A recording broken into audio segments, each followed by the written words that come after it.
Welcome to A Case for America. I am Austin Hepworth. I'm here along with Michael Hepworth, and we are talking about A Case for America, we like to call it, where we go through and highlight some of the things that have made America the country that it is. We love America. We love what is produced for us as well as for the world. And we would love to continue to expand some of these principles further into the world or to reinforce, protect, or return to them in America to help it become even better than it is now. To us, the core of America is people. People are, to quote one of the YouTube channels, people are amazing. And there's a very strong power that comes when we allow people to address problems, solve problems, find solutions, and pursue things. And I believe very strongly it's one of the reasons we have such great technological process in our day and age. And so as we look at people and the power of people, I was flying a little bit ago, and now instead of having the stewardess or the flight attendants do the safety demonstrations, Delta has it come on the screens on the back of the seats, and they've made a video about it. But it starts off with the power of one, and it says the power of one is truly remarkable. But then it goes on to talk about, but the power of many people becomes that much stronger. And it's not just, two people don't do just 2 times what one person can do. They can often do far more than that. There's a synergy that comes. And so as we look at America and what it is, and we've gone through a lot of laws, Constitution, principles, and things, but we're on the side right now of looking at morality, some of the deep moral principles that are the foundation of America, that the Constitution's premised on, that America's premised on, and that if we lose these moral principles as part of our fabric, we'll lose pieces of America along with it. And so today, the one that we want to talk about is community. We're talking about local communities, small, within physical proximity to each other type communities. And one of the things that's happening in our day and age, we have some amazing technological progress, which has allowed us to do awesome things, communicate with people around the world, around America. But in the same vein, technology also allows us to have less community, at least within the physical proximity of those around us. And more we can self-select out of interacting with people that we may not like or agree with, and only focus on people that are similar to us, and only interact with those people or groups. And this, from my perspective, is very against some of the things that make America what it is. Community is the kind of one of the hearts, you could say, that keep America what it is. And there's a number of reasons for this. The community is a place for an individual to gain kind of an extension of themselves. They can be influential within their community. They can make change. They can impact things. There's far more ability for you to do something in your city than there is at the federal level, for example. The national level becomes so much bigger, and the amount of size or money necessary to do something there greatly expands. But when you're in a local community and you're involved, your potential to change and influence things is high. And while there's many other communities, many other cities and counties, one of the things that happens is you go to work in your city or town and you do things that are good, they can serve as a light to other communities. And in their day of information sharing and all that, good examples tend to be replicated elsewhere. People do similar things. And so you can serve by serving in your community, by helping find good solutions and good ways to work on things. You can then help provide light to other communities as well. But in addition to that, one of the important things to remember about America or the world is it's all people. It's all people. It's all connections. And a true community, if you think back in the 1800s, it was just a mix of people. And you didn't really get to pick your neighbors. You were kind of there with them. And this forced you to have, you had to work to have the ability to get along with people that maybe you didn't fully agree with. Maybe people who were different than you in certain ways. And it was to me, a very powerful moral principle that you could learn to live with people who are different than you. You could learn to become neighbors with them, friends with them, associates with them, where you needed to depend on each other a little bit for your survival. And that created a strength where if the government was trying to do something it shouldn't, or a corporation was trying to do something it shouldn't, you could respond as a community. You could respond as a group to that. And there's a lot of power to have a check and balance, but also a lot of power to give us purpose as humans. We love having purpose or being needed. When we're needed, it really helps motivate us, helps us not be super depressed.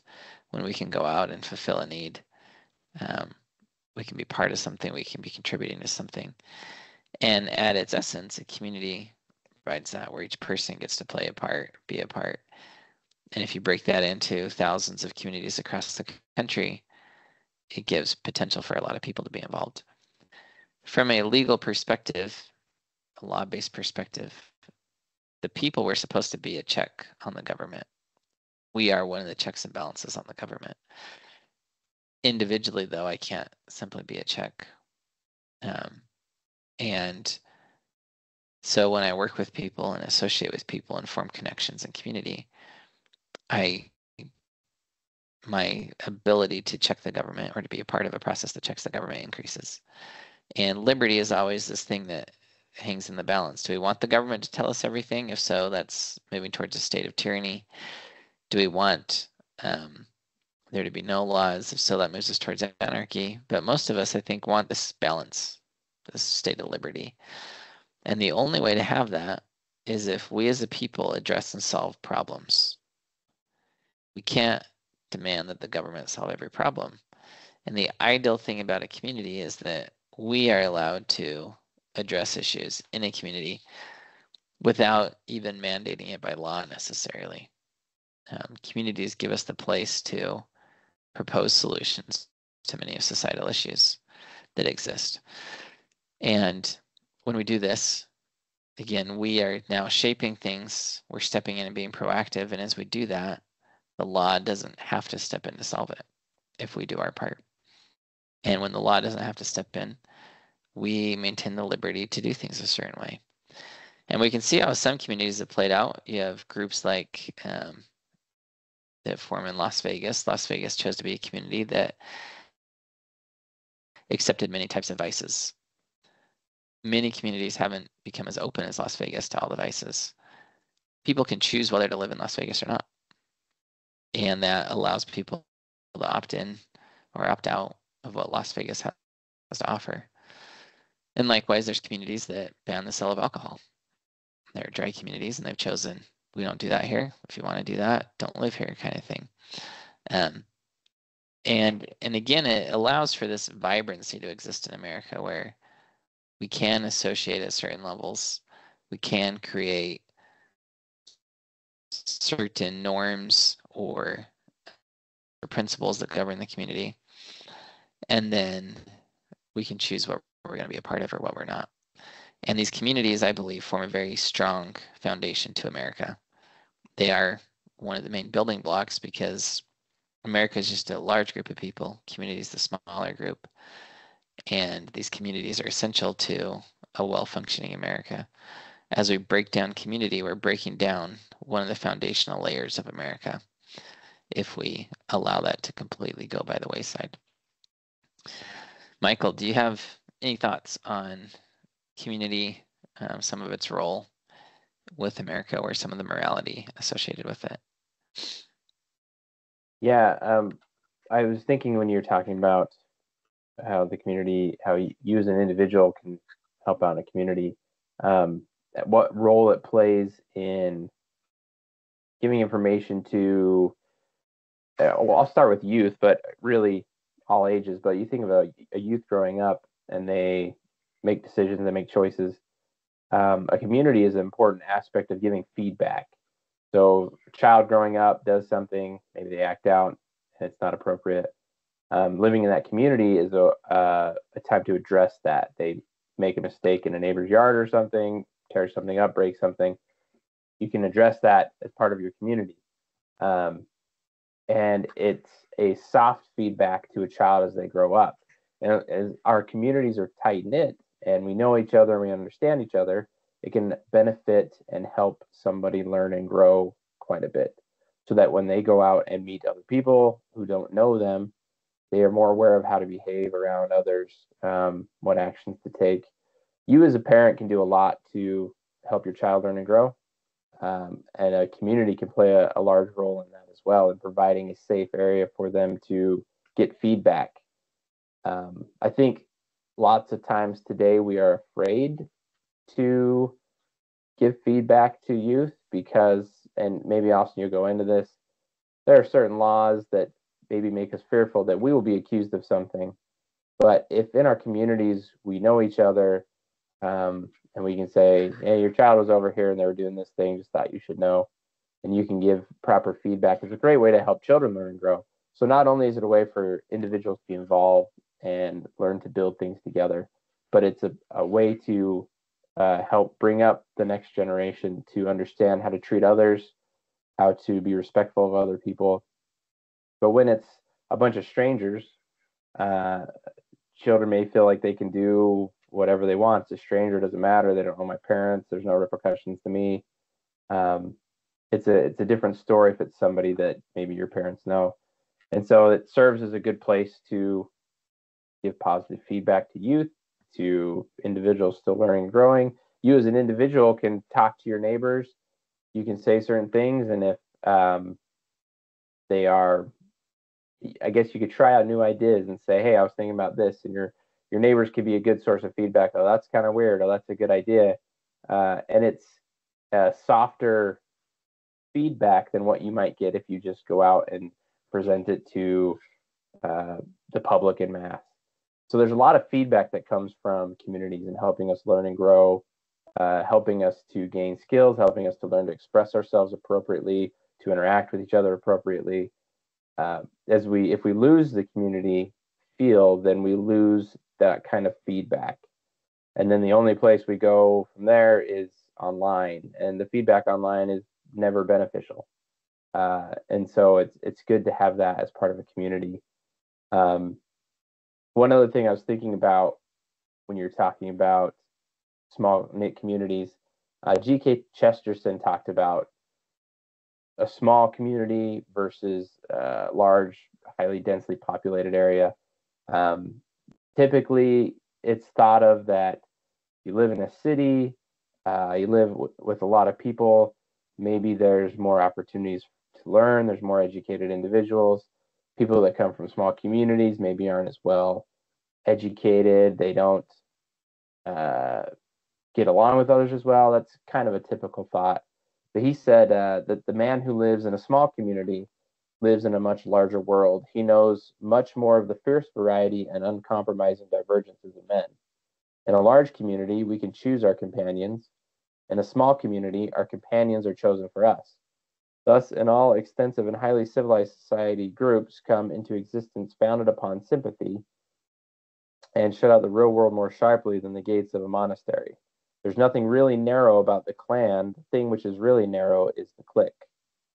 So he's kind of talking about how when you have options, I think you talked about being able to self-select or opt out. You have options of who you're going to interact with.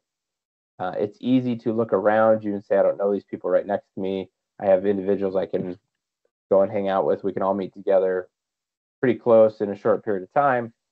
And you don't learn to get along with the people right around you.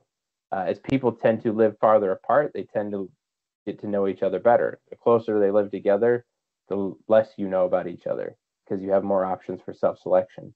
And that just continues, as you mentioned, with technology, how we can basically say, I don't want to interact with anybody. I just want to talk to people online or use the telephone. But that it tears at the strength of our communities. We don't know the people next to us, but they and us are most impacted by laws that come into our area or anything that may happen. If there's some sort of localized um, disaster or there's a decision that needs to be made at the local level and we don't know each other and we don't know how to talk to each other because we've spent all our time with other people far away from here, you don't know how to get along and come to a decision, or you don't know how to step up and help somebody. Uh, being being in your community and knowing those around you is really important to developing that strength, so that when there's a decision to be made or when there's something terrible to happen, you have something to fall back on, and you know how you can best help each other. Yeah, I think those are all really good thoughts. The one I wanted to expand on a little more was talking about the role of feedback in helping to shape children or even us with morality. I think a lot of people look at youth and are concerned about where things are headed. And previously, community was a very important aspect of reinforcing morality. There were certain, you call them institutions or places that morality was really passed generationally. And certainly the family teaches morality and promotes morality to an extent. But churches, religion are a big part of that as well. That these institutional bodies that survive more than one generation, 2 generations, 3 generations, they help pass certain levels of morality. But outside of those, the real place we have to pass morality is within our community. What are our standards at school? What do we allow our children to do or not to do? These things don't just shape their childhood. These things actually shape our country. If we allow our children to be raised in a way that they didn't learn the morality of civility, they didn't learn how to be kind, no one ever got upset with them, or they never got in trouble from their community for being a jerk or mean to somebody, then they'll learn that it's okay to be that way, and they'll continue to do it. And in and of itself, that incivility can break down an entire country if we don't have that level of morality to just be able to with people in a basic human way, manner of human decency, that we treat each other respectfully. But we're losing that, and we often wonder, where do we lose it? Where's the pinpointing place? And it comes from, I believe a lot of it comes from the fact that we're losing our community. We don't go to the local fair as much as we used to, or to the little 5Ks that the community hosts, or different things. We want our Taylor Swift concert. And when the whole world goes to the same concert, we're creating a world community, one type of community that exists. And there's no freedom or liberty in a one world community. Liberty presupposes that there's many groups, many people working on things, doing things. And this is something I've been interested in. There's many conservatives that get frustrated saying that the conservative side, they go, conservatives aren't really willing to work together. If they're concerned about a certain issue politically, they want to work on it, they'll form into, lots of people will form groups, they'll stay small, they won't unite together and just come under one roof. And a lot of groups push them to come under one roof and to make a bigger community or group. But I think, but isn't this the exact principle that we're trying to live? If people love liberty and love freedom, they'll naturally gravitate into many small groups, I believe, because large groups or one group is antithetical to freedom. When there's only one group or option that exists, there becomes the ability to have one source of power. And liberty works because it is decentralized. It's many people doing the right thing. It's many communities doing the right thing. That's what liberty looks like. There's not a big group that runs it all or does it all. And so I do get concerned, and this is, again, not necessarily legal at the moment. Well, we'll talk about some of the legal concerns, but just our world wants so much to be part of the same group. I use Taylor Swift as an example. To me, it's pretty wild to see the world over how we as a people are opting in to say, I want to be a part of this. I'll go to this concert. I'll pay all this money. And apparently it feels cool to people, or they like her a ton. I don't know. I don't get the fascination there. But the more we do that, the more that our sports turns into just, here are a few options. And our politics and our entertainment, the more we lose touch with the local artists, music artists. Are we playing Taylor Swift on our music speakers at events rather than hiring a local band to come? These things actually really have a difference on the level of community we have. And that in turn has a level that impacts to what extent do we have liberty? Because if we stop supporting our local communities and building those, we will lose liberty, because now all the norms, all the rules are going to be set by someone like Taylor Swift, or a big national party, political party or something, where we're giving control to them. And what happens, there's local farming units, more and more of those used to be run by families and little communities. Those are getting bought up by these large corporations and getting sucked up into those. And as we do that, we lose this incredible variance of food production. We lose a check and balance that was there. Even, if now with all our farming in the hands of very few, if one of them goes bankrupt, it's a massive impact to us as a world.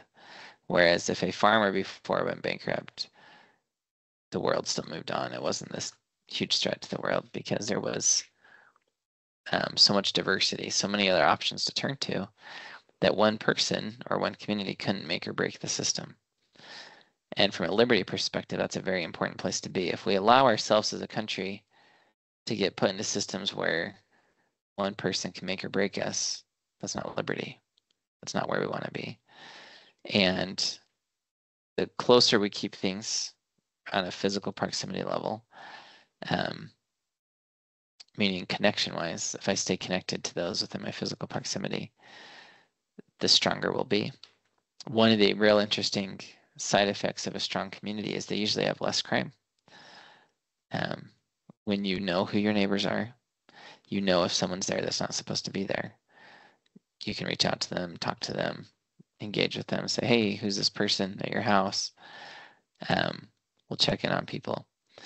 I know someone who was not super connected to his neighbors, and he had gone on vacation, and this is literally robbers showed up with a moving truck and just unloaded his house. Not a single neighbor said anything. There was no connection, no community there. Nobody knew what was going on, where he was or wasn't. If you know your neighbors and they know you, they would know that, hey, Austin's not moving. Why is there a moving truck and people I don't recognize just loading up at the house? And again, we look at those things and say, oh, well, I've got cameras, I've got my Ring doorbell, I'm self-sufficient. But in reality, we're not. And a lot of our technology, while it's helpful, it can really contribute to the breakdown of community because we stop reaching out to people, we stop asking for help, we stop having incentive to get to know people. And from a legal side of things, we have some of the concerns I see are we're starting to pass more and more laws that actually destroy trust between individuals. These laws are making it so we can't trust our neighbors anymore. If we lose trust of each other in America, where I can't trust that someone's going to do the right thing, we are in a really bad place. And there's not liberty in a system of no trust. And so to give an example of some of these laws, if you look at laws like mandatory reporting of child abuse, in Utah, I can be a criminal if I see a kid with a black eye and I don't report it as child abuse or potential child abuse. I have to keep kids safe under Utah law, they say. That's my job. Now, what that does, though, is it makes parents terrified of other people. Kids get hurt all the time. Stuff happens all the time to kids. And there's many parents I know that go to the doctor and are accused of child abuse because their child has some injury that could have been caused by child abuse. And there's certainly good doctors. I'm not saying that all doctors are bad or that they're just out there destroying trust. But the doctors can get in a lot of trouble if they don't report potential child abuse. The teachers can get in a lot of trouble if they don't. And I remember even having the experience of going to talk to a bishop about a child that was having some serious issues.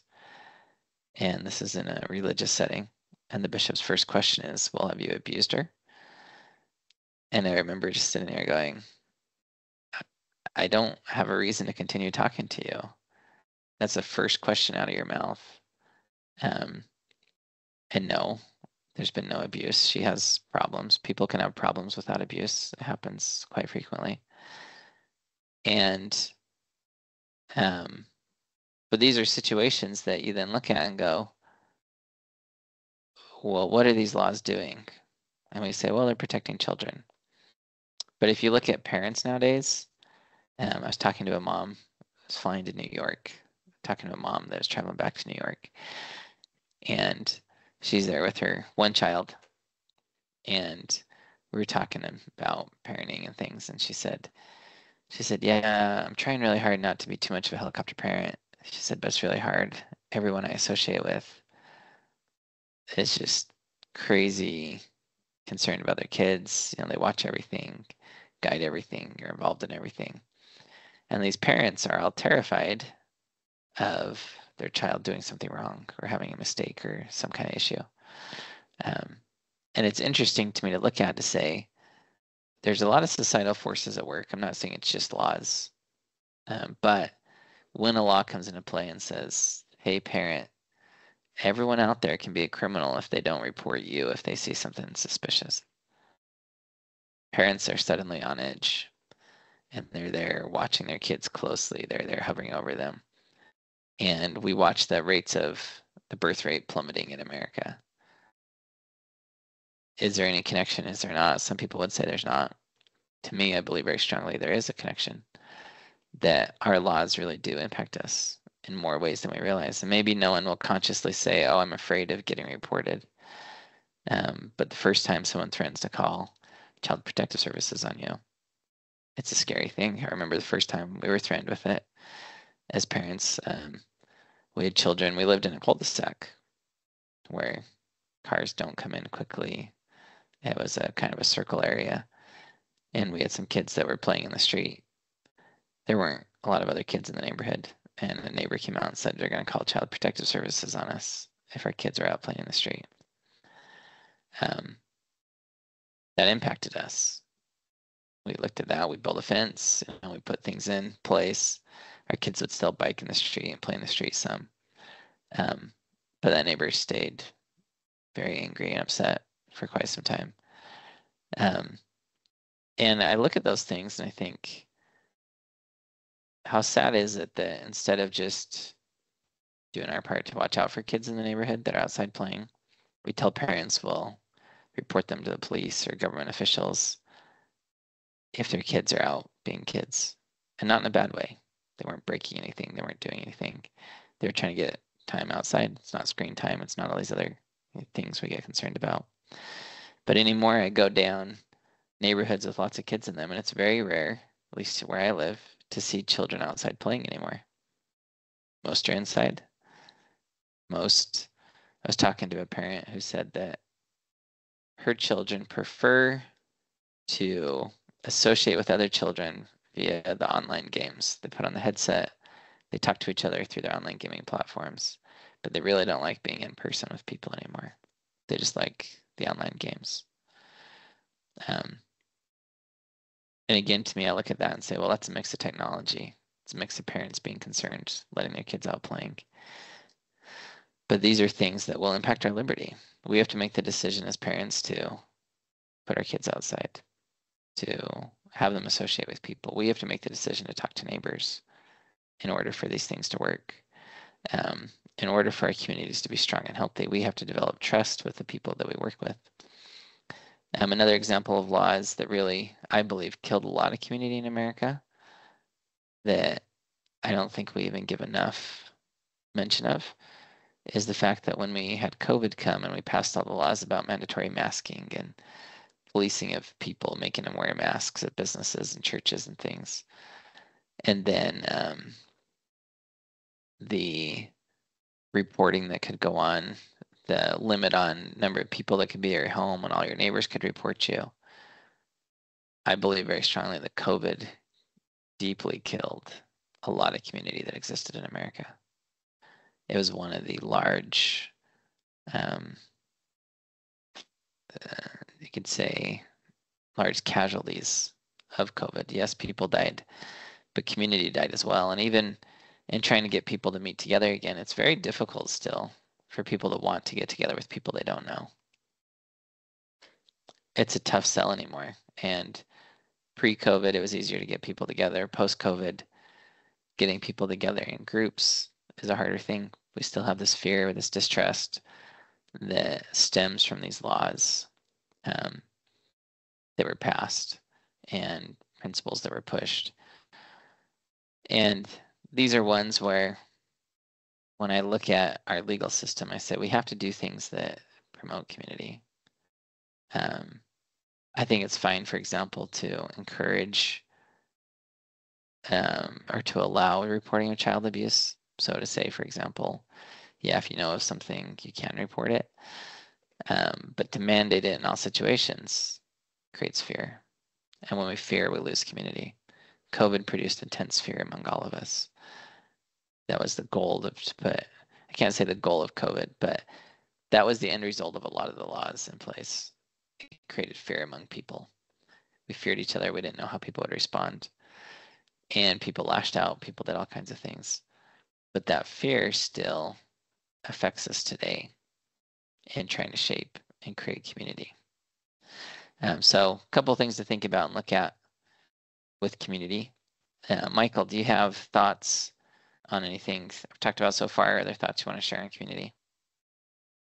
Yeah, along those same lines, when you're talking about playing outside, and I've seen in my own place where I live currently, we live on a street that it ends in a cul-de-sac, but at the end there's a park and a pool, and so we get a fair amount of traffic up and down the road. And some people really come flying down the street. They're driving really fast, and I've people take to the online forums very quickly for these kinds of things. I've seen a few people stand out on the side of the road and ask people to slow down. Most of the time, people get on the online forums and they'll say things like, "Slow down, you're going to hit a child." And the response invariably is, "Don't let your children play in the street. They shouldn't be there." And I think there could be two parts to this story. Part one is you don't have an excuse to be driving fast in a neighborhood. You can't use child should be on the street as an excuse to drive fast. Part two is as a parent, you can, work on watching your children, but children are children. And accidents happen. And so it's better for everybody to be careful. But the interesting part about this is everybody's just so determined to do what they want to do. They don't want to live in a community. They want the community to cater to them. Whatever my decision is going to be, I'm going to find a justification so that others have to live in a way that lets me do what I want to do. If I want to drive fast, it's your responsibility to keep your children in your yard. If I want to maybe ignore my children for a while, it's your responsibility to drive slow. There's responsibility on all sides of these issues, and too often we say, I just want to do what I want to do. I want to be comfortable, and so I don't want to go out and talk to a neighbor. Maybe that's uncomfortable. Meeting new people can be uncomfortable. Talking to people who don't think exactly like you can be uncomfortable. They may say something that you disagree with. And we want so much to be comfortable that we settle back. We enabled a society where we could just sit in our homes basically. But as you've been discussing, that really weakens our communities. It doesn't give us the strength we need when hard times come, and it doesn't allow us to continue to support liberty. We just become individuals without community, reliant entirely on a large central government to do whatever it is that we need or think we need done. And it's totally anti-liberty at that point. We have to be willing to be a little uncomfortable and to recognize that the world isn't there for us to do whatever we want. We have to live together. Jordan Peterson said, he put it this way: we have to live with each other. We need to put out our hands to those who oppose us, knowing full well that we might be burnt in the attempt, but do it nonetheless and to keep going because all the alternatives are much worse. And I think that's right. I think we want to stay comfortable. We're afraid to reach out and talk to somebody or say something. Laws sometimes make us fear. Sometimes it's the way we've developed as a society. But the alternative to that is we just become more and more secluded. We lose more and more freedom. The power gets centralized more and more. And America doesn't become what America could be. We need strong communities. We need people to reach out. And you may reach out to talk to a neighbor and they may be angry about it. And, that's life. You learn from it and you move on. But we need to do our best to not just live comfortably. Get uncomfortable, learn something new, go talk to a neighbor, go start an initiative in your community. I live in a community that has an HOA, and I'm always amazed. There's an excuse for people to get together with an HOA, to get together and talk about how things are managed, what better ways to do things would be. And even with that built-in excuse, there just is hardly any participation. Individuals don't usually care too much until they feel like it's impacting them too much in their wallet. Otherwise, they don't want to try to preempt anything. They don't want to get ahead of something. They don't want to solve a problem as a community. They don't want to talk to each other until something's hitting them in the wallet. And I think we can do better in America of building stronger communities, understanding that the consequence of not having strong communities is the sacrifice of our freedom. Yeah, I was talking to a group. There's a city, town, something here in Utah that's looking to incorporate and I guess become a city. They're not currently. So they're part of it. They call it an unincorporated county. It's a portion of the county that doesn't have a direct city or town over it. Some people in the town really want to, some people are really opposed to it. Or I should say in the unincorporated area really want to, some are opposed to it. And I went up and spoke with them, did a presentation, talk about some of the issues. And one of the really interesting things was, to your point, talking about the HOAs, is that they all wanted to maintain their rural way of life. The impetus to forming the city is that developers had found the area, really liked it, and were starting to come in with a lot of high density housing, a lot of things that were really changing the nature of the fill in the area. People didn't like it, understandably. They wanted to keep what they had. But in talking to people and talking through the issues, people would say, well, is it true that, our town hall is going to cost this much? Because they're trying to do a projection to see how much things cost, how much taxes go up and things if they form a city. I said, well, your town hall just depends on what you vote for. You could have your town hall in a barn if you want. You don't have to make a nice building for it. And I was quite amazed at the level of disagreement in the community over how much the town hall itself would cost and a couple other things. But at the end, I said, it's all going to depend on what you vote for and what you allow your leaders to do. I said, do you have any idea who you'd have to be your leader? Who would make a good mayor? And they all kind of said, yeah, we don't know who that would be. I said, are any of you willing to be involved and go to city council meetings or run for city council? I said, you're really concerned about this town hall costing too much, so are you willing to run for city council and vote for a cheap town hall? and silence. And it's fascinating to see. We want to have something nice, but we don't want to do anything for it. We want our HOA to give us a nice neighborhood, but don't make me do anything for it. Don't make me talk about stuff. But that in and of itself is just this massive loss to say, no, when we're vibrant and healthy, when we go to our meetings, when we attend our civic duties, when we go to our city council meetings, when we go to our county council meetings, write input, even if it's just an email that said, hey, great job. I appreciate what you did. Provide input to the few people that are trying to do something. But instead, when someone makes a decision that we don't like, we then get really upset about it. But we weren't there through the whole process. We weren't there contributing our voice.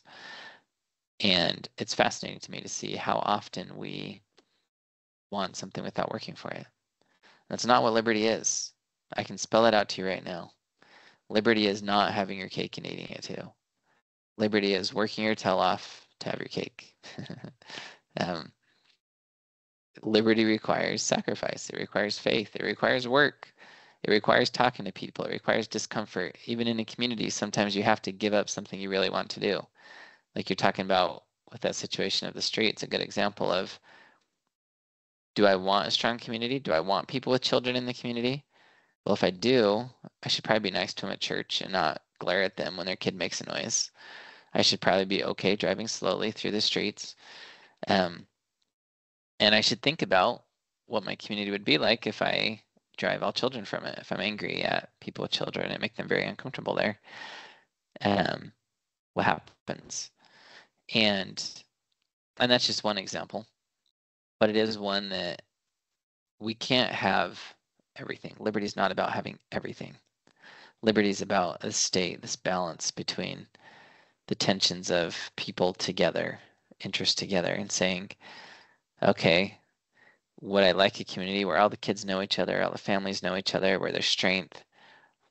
Okay, if I want that, I'll drive slow. Make sure kids stay safe. Welcome to the streets, kid. Come play. Or do I want a community where we just speed as fast as we can to the local pool, never talk to anyone along the way? And if so, okay, maybe that's what I want. Maybe I can go find that somewhere. But at what cost? What is the the cost benefit of that? And I think we often don't think through those things as a people or as a group. And so I would invite you to really think about your life and the things that you are doing or not doing to build community.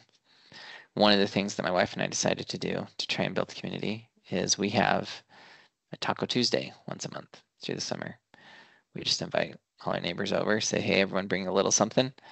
You bring some meat, you bring some beans, you bring some cheese kind of thing, and we'll just kind of have tacos, throw them together, and I'll sit in the backyard and talk.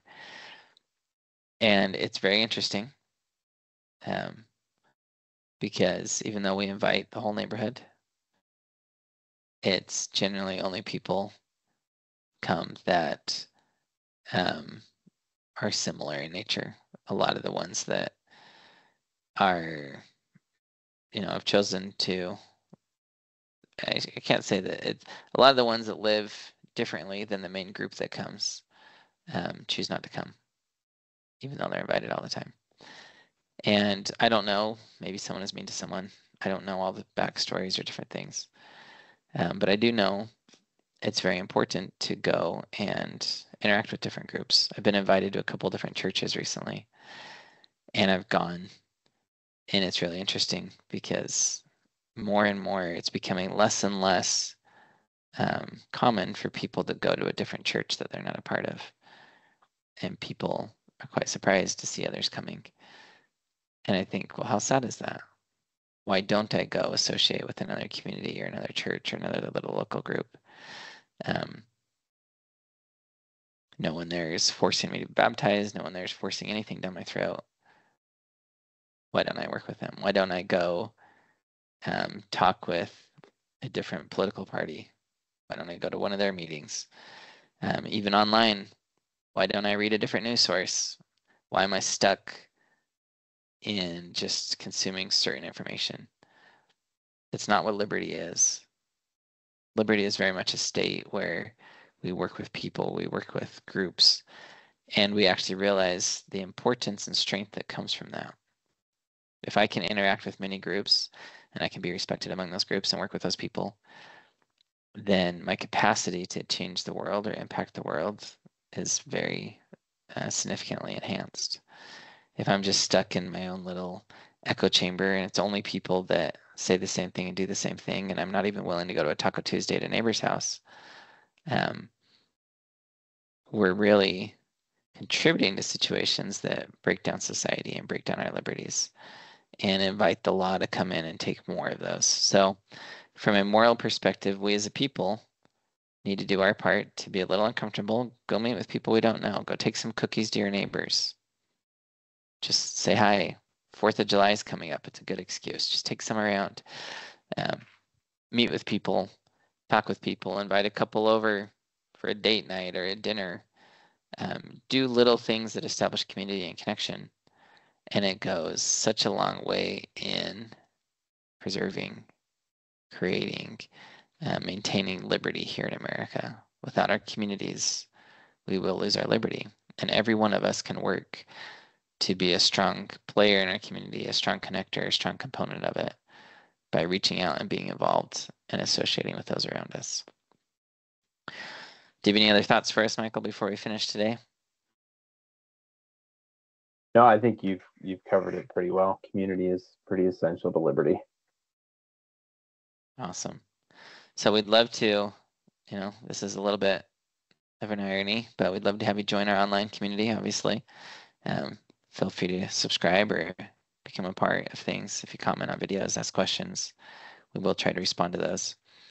And, but we encourage you to share things with people. Just be involved, share things, do things.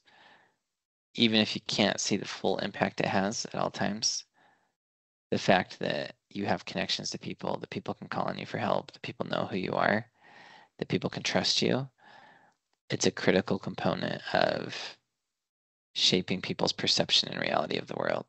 If we lose all trust and we don't feel there's anyone in the world we can trust, we will ask the government to do everything for us. Oh, just the way that it goes. If I can trust the people I associate with to be good, to do good, we can have a very different system, a very different society. And so be one of the people that can be trusted, reach out, connect, and we will follow up with you more in our next discussion. Thanks so much.